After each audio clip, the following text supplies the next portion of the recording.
जब जिंदगी देने पर उतर आती है तो रंक को भी राजा बना देती है, मोहल्ले के क्रिकेटर को दुनिया का सुपरस्टार बना देती है। और जब वही जिंदगी छीनने पर उतर आए तो पहले पहचान, फिर विश्वास और अंत में जगह तक छीन लेती है। यह कहानी है क्रिकेट के किंग विराट कोहली की, जो आज 5 नवंबर 2022 को अपना 34वां जन्मदिन मना रहे हैं। एक वक्त था जब उस खिलाड़ी का क्रिकेट में राज था और वह अब भी बरकरार है, लेकिन कहते हैं ना कि सूर्य को भी ग्रहण लगता है, तो वही ग्रहण कुछ दिन के लिए विराट कोहली की जिंदगी में भी लगा था। क्रिकेट की गलियों में बॉलर्स उसके नाम से खौफ खाते थे। फिर वक्त बदला, हालात बदले, परफॉर्मेंस बदली, लोग बदले और बदल गए बयान। वही लोग खुलकर उस पर भद्दे कमेंट पास करने लगे जो पहले उसे क्रिकेट का दूसरा भगवान बनाते थे। वही लोग जो पहले उनकी तारीफों के पुल बांधते थे, पिछले 2.5 साल उसको बहुत कुछ सिखा के गए। पहले शतकों का सूखा, फिर फॉर्म पर सवाल, कप्तानी गई और टीम इंडिया में चयन होने पर भी सवाल उठने लगे। कोई मीडिया में ट्रोल कर रहा था तो कोई कमेंट बॉक्स में कमेंट, जिससे खुद कभी गली क्रिकेट में शायद ही बैट पकड़ा हो, वह भी विराट के चयन पर सवाल खड़े कर रहा था। कोई कह रहा था कि विराट के लिए T20 नहीं है, उसे वनडे और टेस्ट के लिए बनाया गया है। तो कोई कह रहा था कि विराट का कैरियर अब खत्म हो चुका है। तो वही कुछ लोग कह रहे थे कि विराट को टीम से बाहर कर देना चाहिए। तो कोई उसके एटीट्यूड पर उंगली उठा रहा था और उसके फैंस हार मान चुके थे। आलोचना करने की सारी हदें पार हो चुकी थी। जो कभी विराट के बारे में एक गलत कमेंट तक पसंद नहीं करते थे, वो भी अब उसका मजाक बना रहे थे, उस पर मीम बन रहे थे और उन्हीं पर दुनिया हंस रही थी। कोई सलाह दे रहा था तो कोई उसके सिलेक्शन पर ही सवाल उठा रहा था।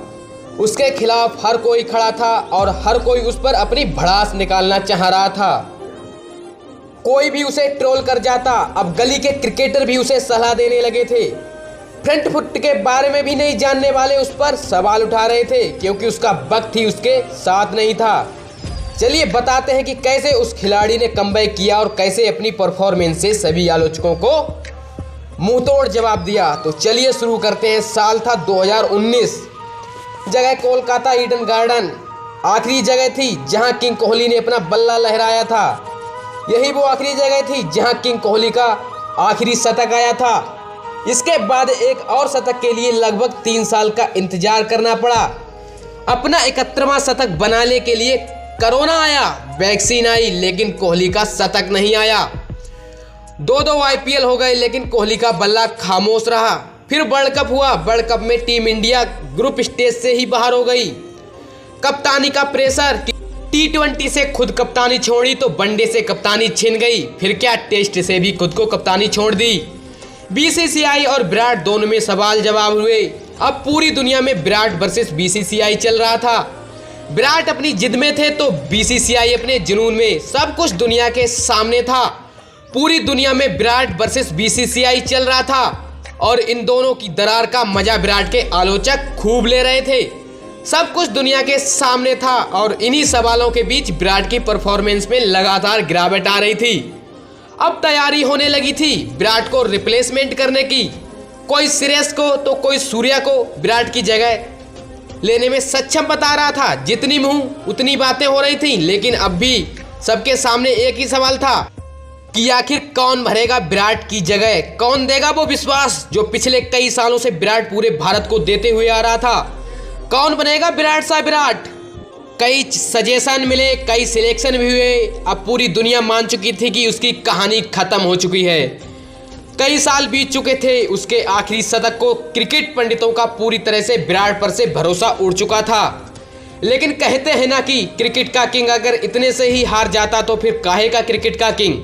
अगर कहानी यही खत्म हो जाती तो कौन उसे क्रिकेट का किंग मानता, और कौन लोग कहते कि वह क्रिकेट का किंग है और लोग कहते कि क्रिकेट का किंग हार गया। लेकिन ऐसा कुछ भी नहीं हुआ। किसी ने क्या खूब कहा है कि बुरा वक्त सबकी लाइफ में आता है, लेकिन बुरा वक्त अपनों की पहचान करा जाता है। और कुछ ऐसा ही हो रहा था क्रिकेट के किंग के साथ। एशिया कप 2022 से पहले उसके टीम में होने पर भी सवाल होने लगे थे, उसके सिलेक्शन पर भी सवाल उठने लगे थे और उसके सिलेक्शन को भारत की कमजोरी बताया जा रहा था। लेकिन कप्तान और टीम मैनेजमेंट को उसकी काबिलियत पर पूरा विश्वास था। एक प्रेस कॉन्फ्रेंस के दौरान विराट के बारे में जब रोहित से पूछा गया तो रोहित ने कहा था कि बस 1 या 2 मैच सब ठीक हो जाएगा। पूरी दुनिया का उससे भरोसा उठ चुका था, पूरी दुनिया उससे विश्वास खो चुकी थी, लेकिन टीम मैनेजमेंट और उसके कप्तान को अब भी उस पर वही विश्वास था। इन सारे सवालों के बाद कहानी शुरू होती है उसके कमबैक की। जिस इंसान के एशिया कप में सिलेक्ट होने पर भी सवाल उठ रहे थे, वही इंसान एशिया कप खत्म होते होते सब लोगों को जवाब दे चुका था। एशिया कप के पहले ही मैच में उस खिलाड़ी को अपनी वापसी के संकेत मिले और एशिया कप के आखिरी मैच में उसने सबको जवाब दे दिया था और 71 मैचों के बाद उसने अपने कैरियर का 71वां शतक लगा दिया था। उसके बाद ऑस्ट्रेलिया के खिलाफ घरेलू मैच में भी उसने जबरदस्त परफॉर्मेंस दी और फिर वर्ल्ड कप के पहले मैच में ही उसने भारत को सबसे शर्मसार होने से बचा लिया और साबित कर दिया कि उसे क्रिकेट का किंग क्यों कहा जाता है। पाकिस्तान के खिलाफ वो उसकी 53 बॉल पर 82 रन की पारी बता रही थी कि अगर आज विराट ना होता तो शायद ही इंडिया मैच जीत पाता। और उसके बाद अभी तक वर्ल्ड कप के 4 मैचों में वह खिलाड़ी 3 अर्धशतक जड़कर टॉप स्कोरर बना हुआ है। जो उसके खिलाफ हेट स्पीच दे रहे थे वही लोग अब उसे खुलकर सपोर्ट कर रहे थे और उस जीत को सेलिब्रेट कर रहे थे। लोग बदले और उसके बाद लोगों के बयान बदल गए। उस दिन सचमुच विराट ने एक विराट पारी खेली थी, अब शेर फॉर्म में वापस आ गया है तो दुनिया के नंबर 1 गेंदबाज भी उसके सामने बेबस नजर आ रहे हैं। कहते हैं ना कि ग्रहण तो सूरज पर भी लगता है, लेकिन सिर्फ कुछ वक्त के लिए। ऐसा नहीं था कि विराट ने पिछली 2.5 सालों में कोई पारी नहीं खेली थी अच्छी, कई अच्छी पारियां खेली थी, लेकिन उसके अनुरूप नहीं थी और बल्ले से शतक नहीं लेकर रहे थे। तो दोस्तों कमेंट बॉक्स में कमेंट के माध्यम से हमें जरूर बताइएगा कि कैसी लगी आपको विराट के कमबैक की कहानी। और अगर आपने अभी तक हमारे YouTube चैनल को सब्सक्राइब नहीं किया है तो चैनल को सब्सक्राइब करके नोटिफिकेशन बेल को भी ऑन कर लें, जिससे कि आपको क्रिकेट न्यूज़, पॉलिटिक्स न्यूज़ और मोटिवेशनल स्टोरीज आपके इसी चैनल पर मिलती रहे।